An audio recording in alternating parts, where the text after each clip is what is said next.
Sports with a Full Force MMA podcast. I'm joined by my co-host Nathan, and we're joined by a special guest, the notorious one, could say these days, Mr. Shem Rock. How are we doing, brother? That's all right. Yeah, man, good, man, good. Fighting out of next gen, we had a decent year, one draw, one win, and then it finished with the cancelled bout versus Buchanan. If anyone's not seen No it, draws. That was a robbery. That was a win. yeah. Of course it does. Now the dust settles down a little bit. What have you taken from the whole experience? What have you learned from it? And have you still got some? I know the fight's never going to happen, but have you still got some ill feelings towards the ex-police officer? I've learned that Czech police officers are pussies. Fuck it, lad. It's one of them, innit? Like it's one of them, lad. It's something that it's part of the sport. We're gonna get in there. We're gonna try and kill each other. Sometimes there's a bit of animosity before fights. There should have been some big cunt between us, fucking separating us. Like I said it, lad. I said if he touches me, me and him are fighting. And like, come on, lad. You know me character. It's not like you don't know me. You have met me enough times. You should have kind of knew like this is gonna be a hot one. We're gonna be fucking on each other. But I shouldn't have hit him, but I did hit him, so there we are, lad. But you shouldn't have, and you did. It is what it is. But the little video of where the doctor's checking him out and stuff. What did you make? What did you make about that? Oh, lad, he's fucking lad. It was the worst acting I've ever seen, lad. He was medically cleared to fight by the doctor. He was trying to say he broke his rib, lad. If you broke your rib, you'd be on the floor crying. You wouldn't be lifting your hands up trying to grab. Like after I hit him, he was trying to come and get me. If you broke your rib, you'd know about it, lad. You'd be rolling around on the floor, bro. Absolutely. Well, other than that, you've been well travelled. You've fought on all corners of the world now. Everybody knows your story now. But out of everywhere that you've been, Shem, what's the most memorable place and experiences that you've had, mate? I know you've had a lot. It's a tough one to break down, isn't it? I think the things that stick with me the most are the people that I've met along the way. Like you always meet some people that I can just never forget. Professor Bruno, I can never forget training with certain training partners. But I'd say the place that's always going to be like in my heart forever, it'd probably be Dublin. Training with Collie and Craig and them, all the lads there. Malaysia as well. Malaysia's a big part of my journey. But in terms of like lifestyle, which did I enjoy the most, it'd probably be Thailand, lad. Like I could live and retire in Thailand. It's a good spot. Love it. Nathan? Is there anywhere that you've not been that you wanna go and explore in an MMA capacity? I've never been to Africa. I'd like to fight in Africa. I'd like to go back to Nigeria, where my family come from. Where else would I like to fight? I've never been to America. Obviously, I have when I was a kid, but I don't remember it. I'd want to fight in America. Obviously, you want to do your MSGs, your Vegas. But you know what? Surprisingly, out of all my fighting experiences, I enjoyed fighting in COVID with no crowd the most. So I wouldn't mind fighting in like the Apex, smaller crowd, bit quiet. Hear the shots fucking land. Like I love that. I remember leg kicking him to the body and thinking like, wow, that was loud. That where when there's a crowd, you don't really get them feelings. You don't hear nothing. Is that Go on. It's the online problem. You never know. But saying that with the quieter, intimate crowds, what is that? Is that just a case of you wanting to focus in more and not perhaps that live atmosphere? What is the reason you prefer those smaller, more intimate venues? I feel like when I fight with the crowd really pick me up and get me hyped and make me want to have a bit more of a scrap. When I fought in COVID with no crowd, I could hear my corner man. The advice was clear. The warm-up was just like... The fight was just like the warm-up. It was like being in the gym, just drilling or sparring. Everything was just really... I feel like I'm quite a cerebral fighter, and I like to be quite methodical and set traps and read reactions and work off their mistakes. And I felt like in COVID, when there was no crowd, it was a lot easier to do that because there's no there's no crowd like, oh, this is boring. I need to put on a little show for the crowd, or the crowd cheer and everyone goes mad. And it's like, yeah, like when I escaped the triangle against Nima and I heard the whole crowd go mad, in the head I just wanted to kill him then and like fucking unleash the gas tank on him.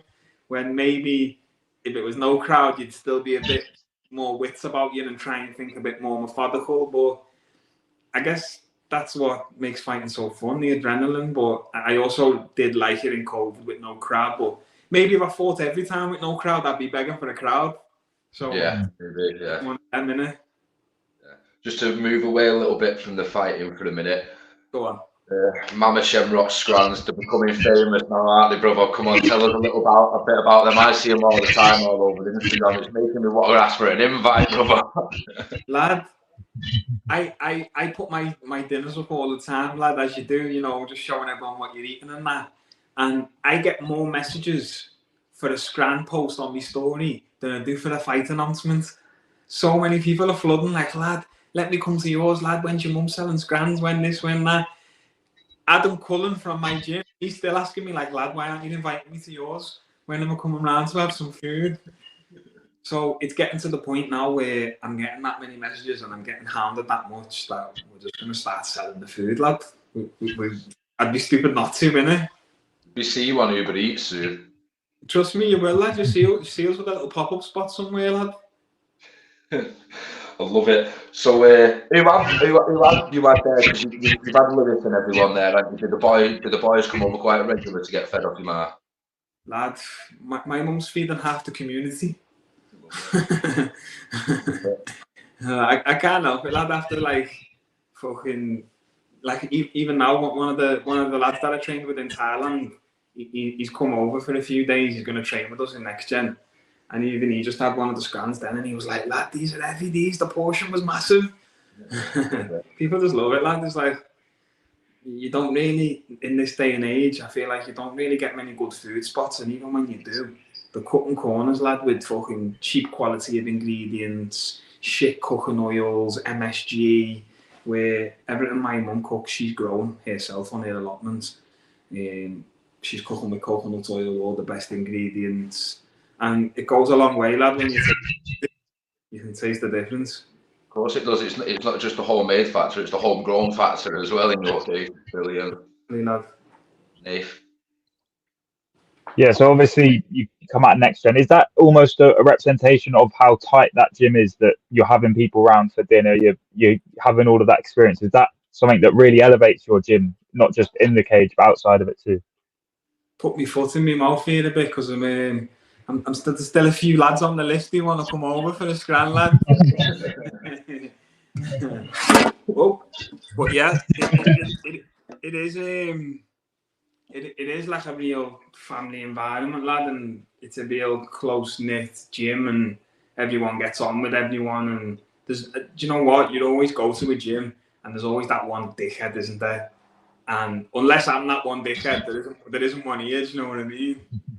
It is a sound gym. How was that? Clicks. How was that journey to joining Next Gen? Tell us through how you've ended there. Well, throughout my career, obviously it's no secret, Shem Rock BJJ, I'm more of a grappler, even though I can still strike as good as I can grapple. Throughout my career, I've done a lot of jiu-jitsu tournaments and competing, and obviously you can't not know who Paddy is, and Chris Viscold and Molly, and I was always watching them and supporting them, and we're all from the same city, so we all cross paths and speak to each other. And throughout my career, like after my jiu-jitsu matches or after my fights, I'd get a little message off the Next Gen page, which would be Paul Brimmer, saying congrats on your fight, congrats on your submission, whatever. And it just made sense, lad, that when I got out of jail, lad, that I went to fucking the best gym in the Northwest, lad. So I just wanted to train with Paddy and pick his brain and train with Molly and fucking Cullen and Fletcher and Riley, and I knew them all, or I knew of them all if I didn't know them all. And I'm just such a big fan of this sport and a big fan of this scene. There's even people from other gyms that I still haven't yet trained with, and I still want to go and cross train and pick his brain and train with him, lad. I'm a proper fan of the sport, lad. Yeah. We've had Luke and Adam on before, and we asked them questions like, who's got the shittest taste in music and stuff like that. They say Jake McHugh with all his headbanging Slipknot stuff. So can you echo that? Yeah. When it comes to picking the music, the DJs are always Paddy, Molly, and sometimes Cullen. Right. I haven't really got to see Jake's taste in music, but if I can judge it by his dress sense, I'm not surprised if it would be Slipknot. No offense, Jake, lad, I love you. We've got him coming on Tuesday, so we'll put it to him with that. But obviously, you say coming out of prison, joining Next Gen. I mean, you've had such a thrilling sort of story, almost, obviously just an incredible story. How do you approach MMA going into it? Like, is it almost like, well, I've been through all of this, so this is, as much as you love, you love the tactical side of it. It's not like a huge thrill. Obviously, the adrenaline comes in, but it's a sort of, you've lived a different experience for a lot of people walking into an MMA gym and starting taking fights. I don't think that MMA is my biggest adrenaline-fueled part of my life that I've been through. Although it's the thing I enjoy most and it's the thing that I'm best at, it's definitely not the craziest thing I've done, considering it is a crazy sport as well. So I feel like kind of having that threshold of high adrenaline and still being able to keep your wits about you and perform and do what you need to do, let's say. Now translating that to MMA, it was kind of like relatable. I could kind of do it easy. Yeah, I do feel like I'm a fucking proper geek of MMA. Like we were supposed to be on 20 minutes ago, but I was upstairs just watching fights and studying people, and it's weird. Like even the lads I train with, I just sat upstairs and watched 3 of Luke Riley's fights, Cullen's fights, Nathan's fights. Then I go to the UFC and watch some UFC fights, and I'm just constantly studying and trying to evolve and pick parts out and see what I've missed. And I've watched the same fight 10 times over, and I feel like when you're obsessed like that, you can't fail. Maybe you'll fail 10 times, but eventually you'll succeed. And it's not even about having dreams, is it? It's about having your goals and you're driving towards them, steamrolling towards them, Shem. I feel like you meet a lot of people on this journey, and one thing that I notice about the people who are successful is they don't have a fallback and they don't have a plan B. If you were to tell them, yeah, but what if this doesn't work? It's almost like that's the first time they've ever thought about it. They go like, oh yeah, what if this doesn't work? And that's how I've always been. Like, when I first started training, I was a wanted criminal at 22 years of age, and I'd never done MMA before in my life. I'd never done any form of combat sports. And then I'm telling people like, yeah, I'm going to be in the UFC one day. And people were just like, my own family were like, what are you on about, lad? You're a fucking drug dealer, boy. What are you talking about? But if you believe in your own visions and your own goals and you pursue them and you're fucking driven, and I never had a plan B. My plan B, if I didn't do this, would have been to go back to the roads, and that's the last thing I wanted to do. Once I'd found my passion in this life, which is jiu-jitsu and mixed martial arts, I never wanted to go back to that. So it was either succeed at this or you've got no plan B, you're fucking back to route one, lad. And I weren't failing, lad. There was no way I was failing. Even if I would have lost my first 10 fights, well, I would have won my next 10. So I weren't failing, lad. There was no way. Yeah, you've got to manifest it, haven't you? And we've seen you on a couple of promotions now. You've just parted ways with Octagon, but no ill feelings there, is it? Did you end it on amicable terms, yeah? And you obviously happy with the opportunities that they provided for you, aren't you? Obviously, I was kind of like the face for the UK Octagon side, and they did promote me very well, and I did a lot of great things, and I didn't have as many fights as I would have, but at this point, my contract's done and I'm a free agent. And now I'm exploring all avenues and seeing who's showing me the money, and it's not a closed chapter. Right. If Octagon want me, all they gotta do is fucking get the checkbook out. But they gotta be able to at least match the rival offers. And the rival offers are looking fucking good right now, I can't lie. And there's a few things in the pipeline, there's a few good things on the table. I can't say too much, otherwise I might get in trouble with my manager and the owners of the gym. But all I can say is, even though I'm itching to go, it's a good time right now for me. I'm on the up, even though like sometimes I wake up and I'm like, I just want to fight. Why haven't I got to fight? And you get frustrated. It's just part of the game, lad. As long as I can get out 3 times this year, I'll be happy, lad. And I've seen a little certain promotion with 3 letters beginning with U and ending with C coming in Manchester in July. So who knows? You might maybe see your boy on that if I can get busy. Graham's your manager now, isn't he? So I think that's sort of the direction you gravitate towards. I think with no disrespect to Cage Warriors, because it's a banging promotion and all the lads are on there, I think you're ready to go at least into a contender series with UFC now, at least. I feel like I watch every single MMA promotion you can probably think of, lad, even the unheard of ones. I'm watching some crazy shit on the weekends, but UFC is what I'm watching the most because it's the premier fucking promotion. And there's so many events where I'm looking at this guy, featherweight, lightweight, whatever the weight class may be, and I'm like, he's fucking 8-2. And you go, oh, maybe he's good. And then you watch him and you go, lad, I'd fucking run through him in the first round. Like, I know I'm ready, and I know I've been ready for a long while, but we just don't have the luxury of being based in Las Vegas. So we just don't get that call up as soon as some of them cunts do. And, you know, I'm not hating on anyone. I hope everyone gets fucking what they want in their career and the best path to the UFC, and I'm happy for everyone who makes it, but I am hungry, lad, so sometimes I see other people's opportunities as my opportunities, and I'm looking to leapfrog everyone, lad, because I'm 30 now, lad, you know what I mean? It's my time now. The next 8 years of my life and my plan, bro, and I'm more than ready. That's it, brother. Time waits for no man, doesn't it? Exactly, lad. Dave? And when can you, I know you can't say too much right now, what is the sort of timeline for perhaps an announcement or knowing your next move? We're all dying for this, Shem. Everyone's been at him for weeks, probably. You've been teasing everyone all over socials for weeks. I haven't stopped training. I'm in camp now. Even though I haven't got a fight, I'm in camp. Stay ready so you don't have to get ready.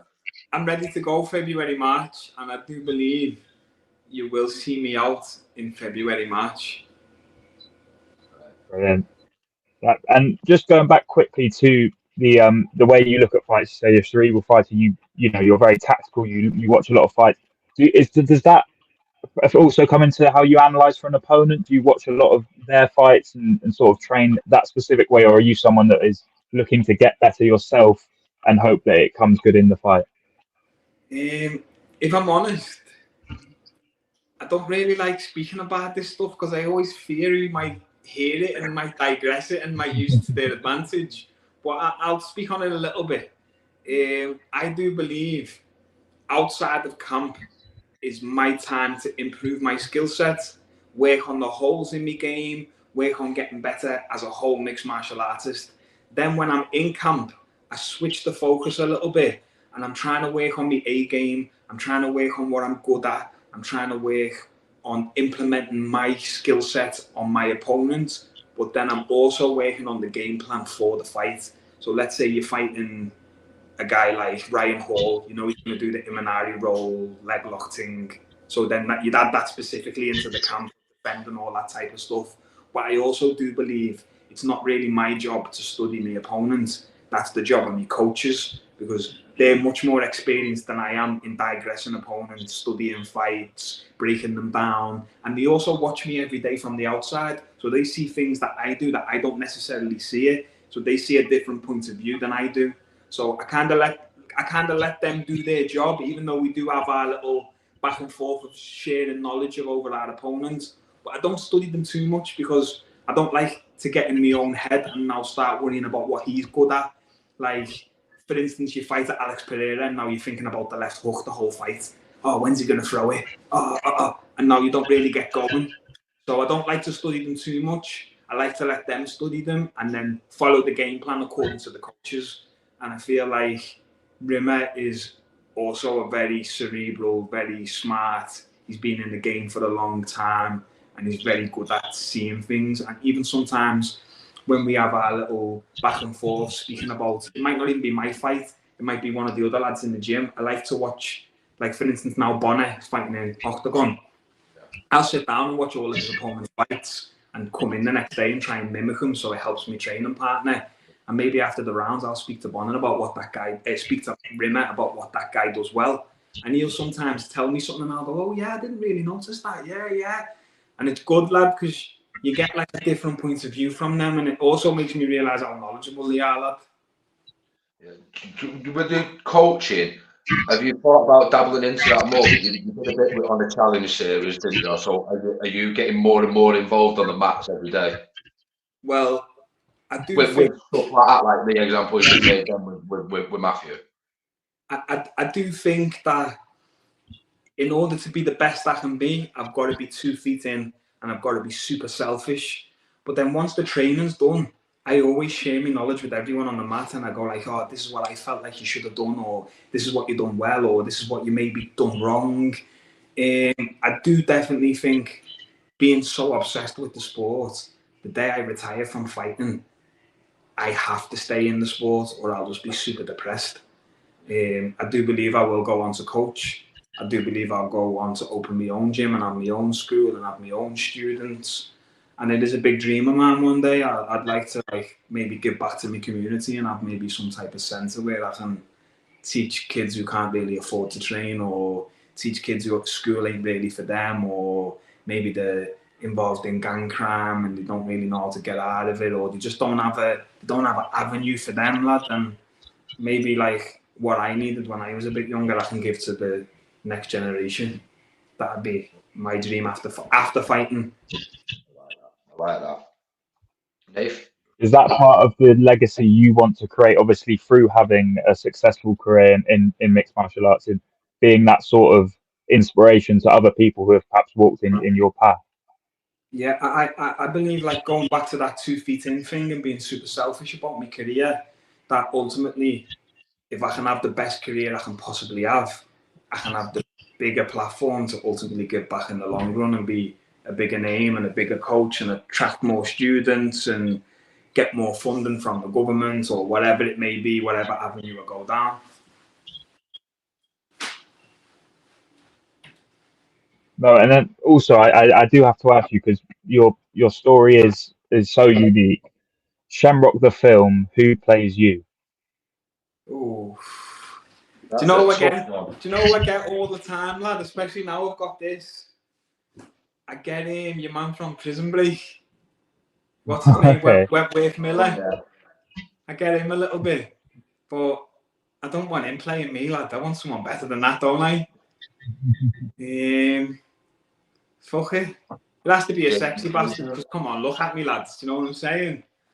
Jason Statham, something like that. Jason Statham, something like that. There we go, you know what I'm saying? Bit of a ladies' man, bit of a sex icon like myself. He'd be too old by then, though, won't he? Yeah, I suppose so. You could play yourself. I couldn't do that. I'd want to watch it and be a critic a little bit. I love it. Shem, it's been a pleasure to chat tonight, and we'll all keep our eyes and ears open for this much anticipated announcement. I'm gassed for it. Love, lads. Love, man. Thank you for your time, brother. Chat to you soon. See you in a bit, bro. Boom.